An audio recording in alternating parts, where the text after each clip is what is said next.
Hello everyone, मैं एक बार फिर से आप लोग का अपना YouTube channel way to success Hazaribagh में स्वागत करता हूं। आज के क्लास में हम लोग सीबीएसई में आए कुछ महत्वपूर्ण प्रश्न डिस्कस करेंगे। ध्यान से देखिए, पहला क्वेश्चन क्या है, एकदम ध्यान से समझेंगे। देखिए क्या दिया, फर्स्ट क्वेश्चन क्या है।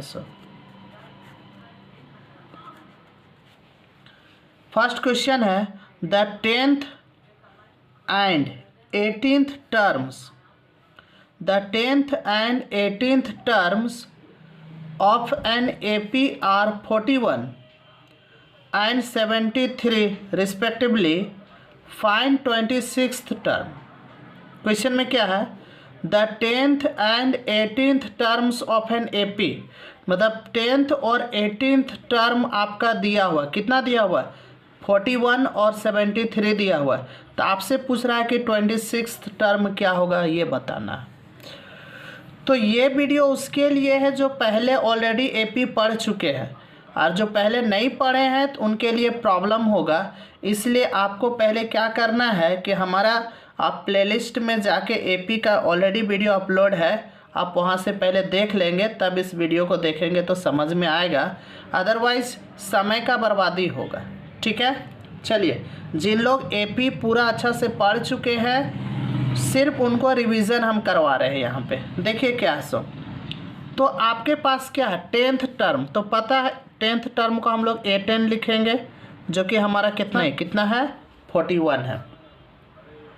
ठीक है, और 10th टर्म को कितना लिखते हैं, सबको पता है। 10th टर्म को हम लोग लिखते हैं A+9D। क्या लिखेंगे, A+9D, और ये हमारा कितना हो जाएगा 41। ये इक्वेशन क्या हो जाएगा, फर्स्ट। ठीक है, उसके बाद हम लोग के पास क्या है, the 10th and 18th terms of an AP are. तो 10th टर्म तो 41 था, और 10th टर्म को हम लोग लिखते हैं A+9D, ये हमारा 41 है, जो कि इक्वेशन फर्स्ट हो गया। और 18th टर्म हमारा 73 दिया हुआ है, मतलब A18 जो हमारा दिया हुआ है वो 73 है। और A18 को कैसे लिखते हैं ये पता है, जैसे इसको लिखे हैं A+9D, यहाँ पे जितना भी, अगर 10 है तो 9D हो जाएगा, अगर 18 है तो उससे एक कम हो जाएगा, मतलब इसको लिखेंगे A+17D इक्वल टू हो जाएगा 73। ये हमारा इक्वेशन क्या हो जाएगा, 2 हो जाएगा। ठीक, अब क्या किया जाता है आपको पता है, आपको निकालना है 26th टर्म। 26th टर्म मतलब A26 आपको निकालना है। तो A26 के लिए क्या चाहिए, A26 के लिए हम लोग क्या लिखेंगे, A+25D, ये चाहिए हमको। मतलब अगर A और अगर D अगर पता रहेगा तभी हम A26 निकाल पाएंगे। तो उसके लिए हम लोग को क्या करना होगा, ये दोनों इक्वेशन को सॉल्व करना होगा, इक्वेशन 1 और इक्वेशन 2 को सॉल्व करना होगा। और जब हम इक्वेशन 1 और 2 को सॉल्व करेंगे तो वहाँ से हमारा A और D का वैल्यू निकल जाएगा, और उस A और D का वैल्यू को हम लोग यहाँ पे पुट कर देंगे तो हमारा 26वां टर्म निकल जाएगा। ठीक है, अब बात है कि 1 और 2 को सॉल्व कैसे करेंगे। तो कुछ नहीं करना, देखिए यहाँ पे भी A है, यहाँ पे भी है, दोनों सेम है। तो आप क्या कीजिए, इक्वेशन 1 को इक्वेशन 2 में सब्ट्रैक्ट कर दीजिए। तो यहाँ पे लिखेंगे सब्ट्रैक्टिंग इक्वेशन 1 फ्रॉम इक्वेशन 2। तो क्या होगा, इक्वेशन 1 को सब्ट्रैक्ट करना किससे, इक्वेशन 2 से। तो इक्वेशन 2 को पहले लिखेंगे, तो इक्वेशन 2 है A+17D माइनस, यहाँ देखिए माइनस A होगा, सब्ट्रैक्ट कर रहा साइन चेंज हो जाएगा, +9 है तो -9D हो जाएगा, और यहाँ पे हो गया 73 माइनस 41। तो ये प्लस A और माइनस से कैंसिल हो जाएगा, तो 17D में 9D माइनस कर देंगे तो 8D हो जाएगा। अब यहाँ से देखिए 3 में 1 तो 2 हो गया, 7 में 4 तो 3, 32 हो जाएगा। तो डिवाइड करोगे, ये इधर चला जाएगा तो 32/8 आएगा, मतलब D का वैल्यू 4 आ जाएगा।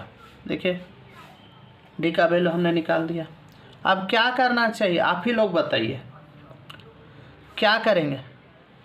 अब ये जो D का वैल्यू आया उसको इक्वेशन 1 में पुट कर देंगे, क्या फ़ायदा होगा उससे ये फ़ायदा होगा कि डी का वैल्यू जब इक्वेशन 1 में रखेंगे तो उससे ए का वैल्यू निकल जाएगा, और जब ए और डी का वैल्यू निकल जाएगा तो फिर हमारा यहाँ पे पुट कर देंगे तो 26वां टर्म निकल जाएगा। तो अब हम लोग को क्या करना है कि डी का वैल्यू को इक्वेशन 1 में पुट करना है।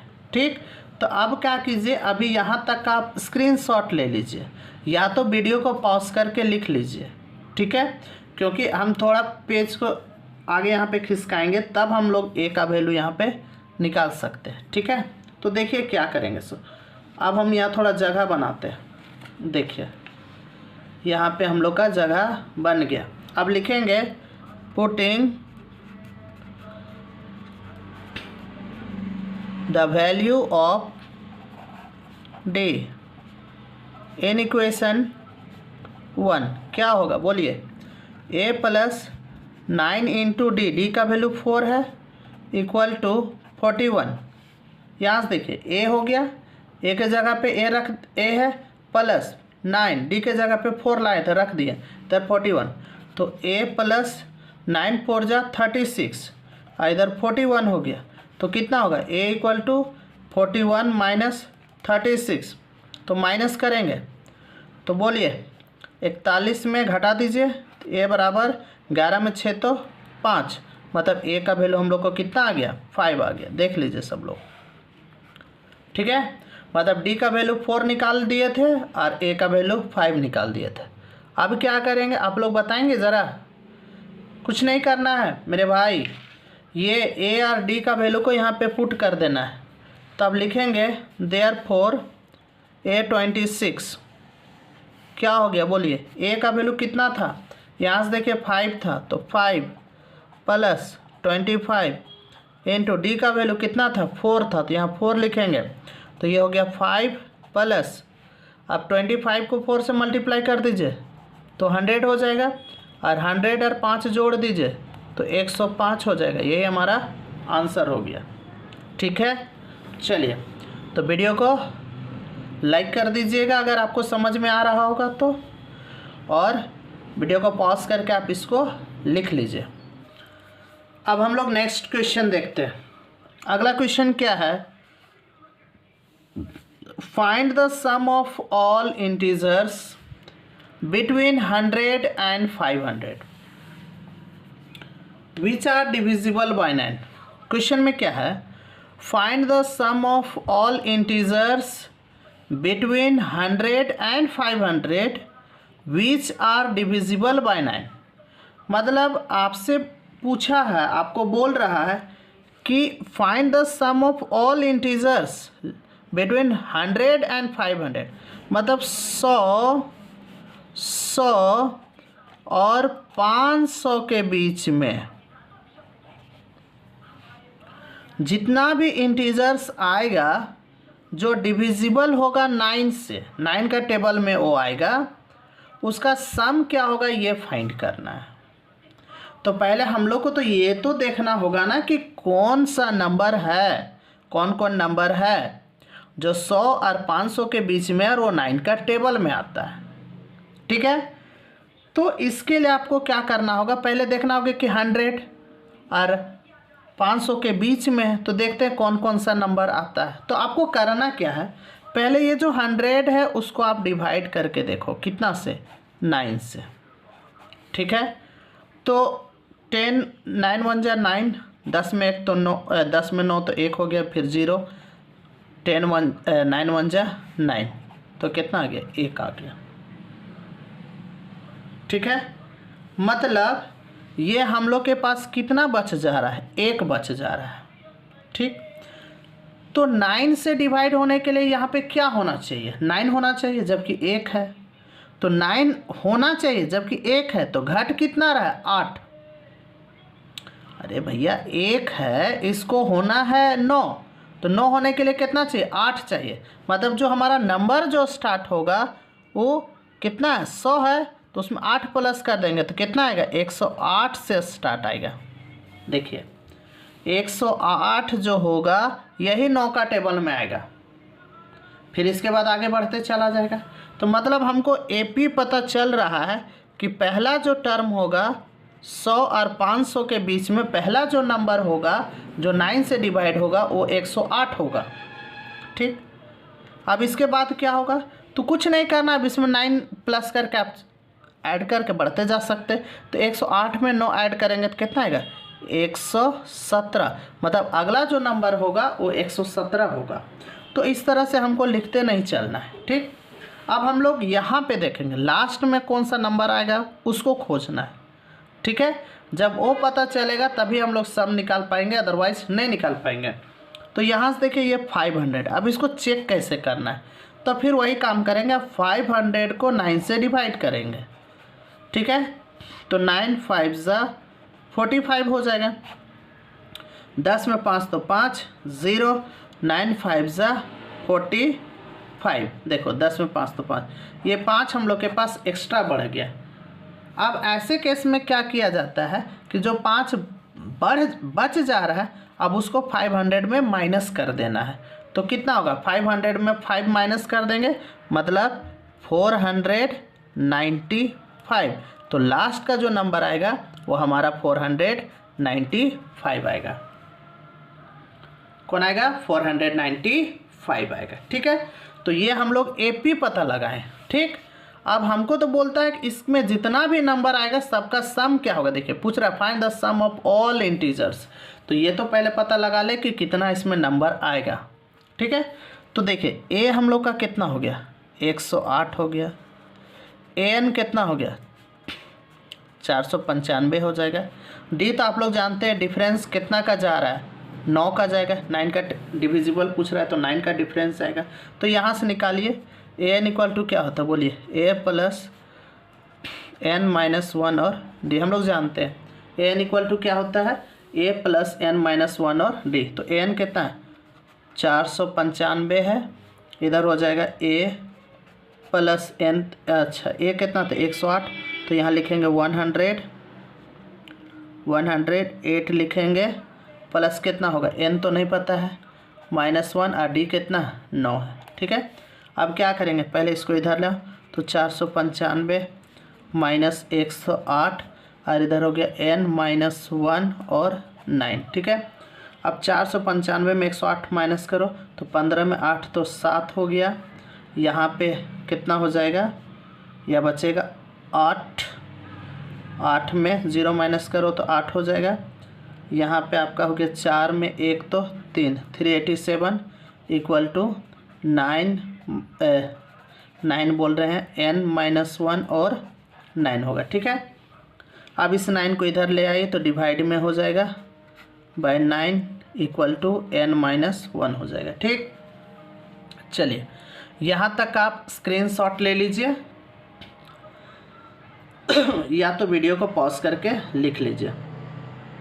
चलिए उम्मीद करते हैं यहाँ तक आप लोग स्क्रीनशॉट ले लिए होंगे। अब आगे बढ़ते हैं, अब इसके बाद क्या करना है देखिए, इसको डिवाइड करेंगे तो 387 को 9 से डिवाइड कीजिए तो कितना होगा, बोलिए 9 4 जा 36 हो जाएगा, 9 4 जा 36, तो इधर 2 आ गया तो 27, तो 9 3 जा 27 इक्वल टू n माइनस 1, तो यहाँ से n निकालेंगे तो हो जाएगा 43 और ये -1 है तो इधर आ गया +1, तो n इक्वल टू 44 आ गया। ठीक है, पर हम लोग को क्या निकालने बोला था, हम लोग को क्वेश्चन में बोला था कि सम क्या होगा ये निकालना, तो n का वैल्यू हम लोग निकाल लिए।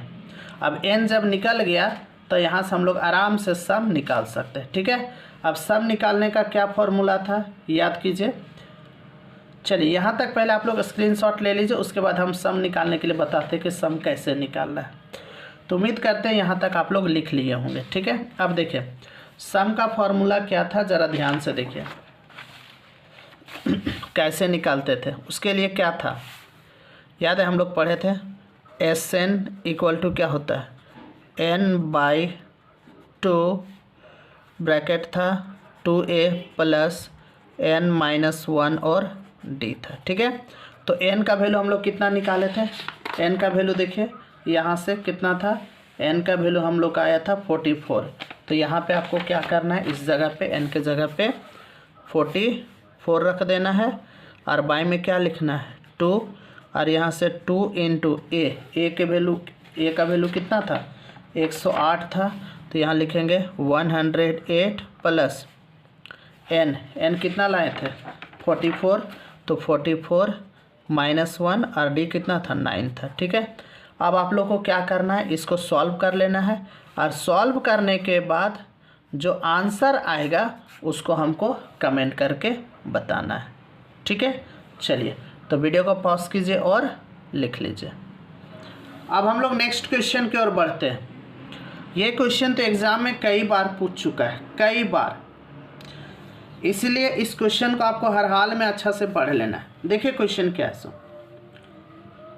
ध्यान से देखेंगे। क्वेश्चन दिया हुआ है, if the sum of 7 terms of an AP is 49, if the sum of 7 terms of an AP is 49 and that of 17 terms is 289, तो find the sum of n terms. देखिए क्या बोला, if the sum of 7 terms of an AP is 49 and that of 17 terms is 289, तो find the sum of n terms। मतलब इस question में है कि 7 टर्म्स का जो सम है, कोई एक एपी दिया हुआ है, उसमें 7 टर्म को जोड़ने के बाद 49 आ रहा है, और उसी में अगर 17 टर्म्स को जोड़ेंगे तो 289 आता है। तो आपको बोलता है कि find the sum of n terms. n terms क्या होगा ये निकालना है। ठीक है, तो कुछ नहीं करना है, जो आपको दिया हो पहले उसको लिखे।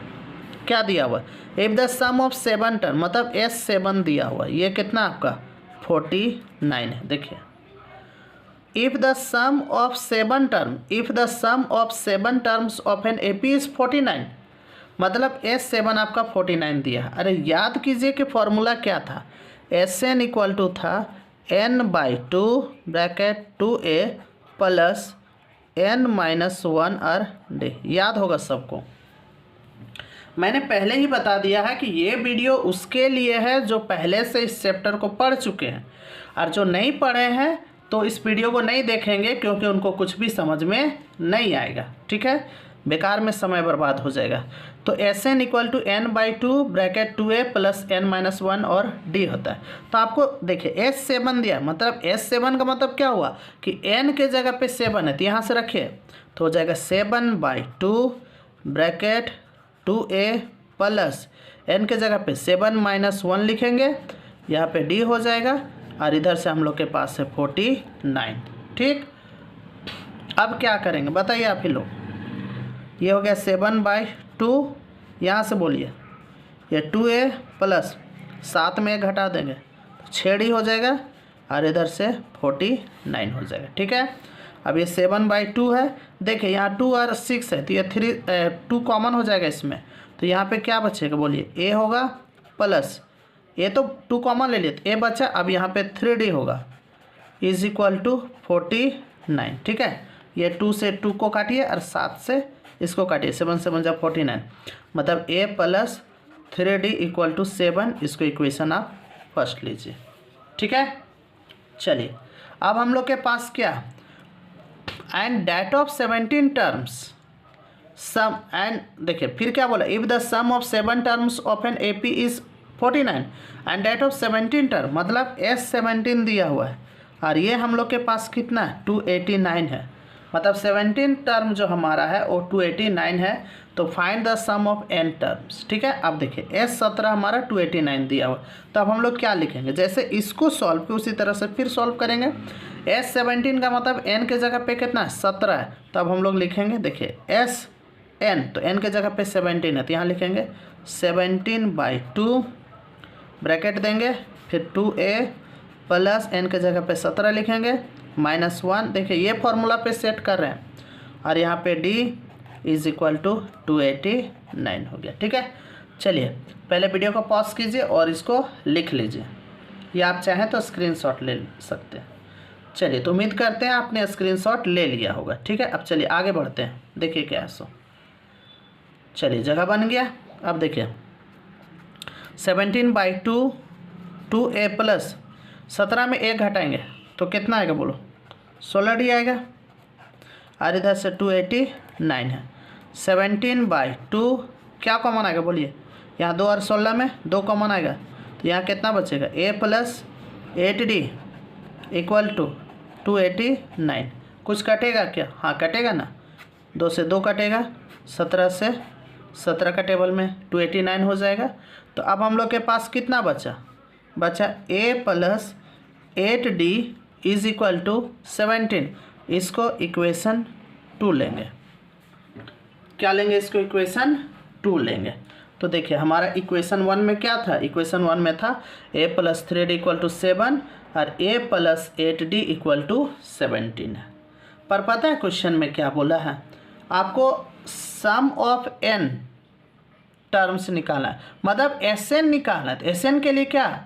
n/2 bracket 2a plus n minus 1d, मतलब n के ही टर्म में आंसर लाना है।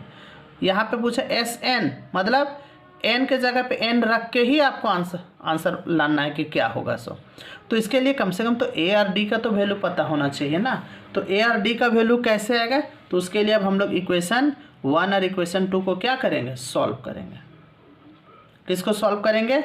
इक्वेशन 1 और 2 को सॉल्व करेंगे। तो इसके लिए क्या करेंगे? तो देखिए क्या करना है, ज़रा ध्यान से देखें। इसमें हम लोग क्या करेंगे, यहाँ से देखिए, ये आपका यहाँ तक तो आप लोग स्क्रीनशॉट ले लिए होंगे। चलिए इसको हम लोग नेक्स्ट पेज में सॉल्व करते हैं। ध्यान से देखिए क्या सो।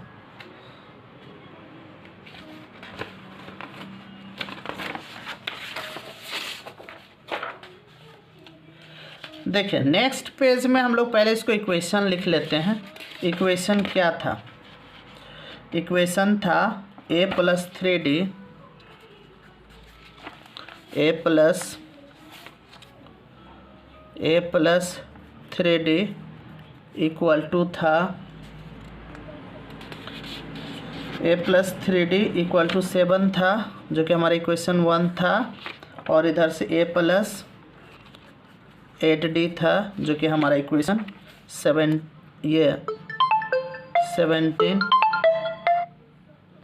जो कि हमारा इक्वेशन 2 होगा। ठीक है, तो अब क्या करेंगे? इक्वेशन 1 को इक्वेशन 2 से सब्ट्रैक्ट करेंगे, तो वहाँ से हमारा a और d का वैल्यू निकल जाएगा। तो लिखेंगे सब्ट्रैक्टिंग इक्वेशन 1 फ्रॉम इक्वेशन 2। तो क्या होगा? देखिए a प्लस 8d हो गया equation 2, subtracting equation 1 from equation 2। तो पहले इक्वेशन 2 को लिखेंगे, माइनस इसको सब्ट्रैक्ट करेंगे तो सारा साइन चेंज होगा, a माइनस 3d होगा। और यहाँ क्या होगा? 17 माइनस क्या हो जाएगा? 7 plus a minus a cancel हो गया। 8d में 3d घटा देंगे तो 5d होगा, और 17 में 7 घटा देंगे तो 10 होगा। तो d इक्वल टू 10/5 काट देंगे तो 2, मतलब d का वैल्यू 2 आ गया। ठीक है, अब हम लोग को क्या करना है? a का वैल्यू निकालना। तो उसके लिए क्या करेंगे? ये जो d का वैल्यू आया इसको इक्वेशन 1 में पुट करेंगे। लिखेंगे putting the value of d in equation 1। तो क्या होगा मेरे भाई? a है प्लस d के जगह पे 3 इंटू डी के जगह पे 2 लेंगे इज इक्वल टू 7। तो a प्लस 6d है, a प्लस 6 इक्वल टू 7। तो यहाँ से a इक्वल टू होगा 7 में 6 माइनस हो जाएगा, तो a इक्वल टू 1 आ गया। तो a का वैल्यू निकल गया और d का वैल्यू निकल गया। ठीक है, पर हम लोग को क्या निकालना था? हम लोग को तो Sn निकालना है। क्या निकालना है? Sn, मतलब सम ऑफ n टर्म्स। ठीक है, तो आप इसका स्क्रीनशॉट ले लीजिए या तो आप लिख लीजिए इसको वीडियो को पॉज करके। ठीक है, हाँ, तो उम्मीद करते हैं आप इसको स्क्रीनशॉट ले लिए होंगे। अब हमको तो Sn निकालना है, तो इसके लिए क्या करेंगे? फिर हम लोग बैक पेज में जाएंगे जहाँ पे हमको Sn निकालना है। देखिए ये था Sn, जो कि क्या था? n/2 bracket 2a plus n minus 1d। तो यहाँ पे हम लोग को जो a का वैल्यू 1 और d का वैल्यू जो 2 लाए, इसमें हम लोग रख देंगे। तो ये हो गया n/2 और 2 इंटू a का वैल्यू 1 लाए थे, प्लस n के जगह पे n ही लिखेंगे -1 और d का वैल्यू क्या लाए थे? 2 लाए थे। ठीक है, तो ये हो गया n/2 हो जाएगा। और यहाँ से देखिए 2 1 जा 2 हो गया, प्लस 2 को n से इंटू करेंगे तो 2n होगा, माइनस 2 को 1 से तो 2 आएगा। अब देखिए +2 और -2 कट गया तो यहाँ n/2 आया और इधर से 2n 2 भी कट गया तो यहाँ n बचा और n तो कितना आएगा n² आएगा। तो देखिए कितना आसान क्वेश्चन था, कितना आसान तरीके से इसको हमने बता दिया।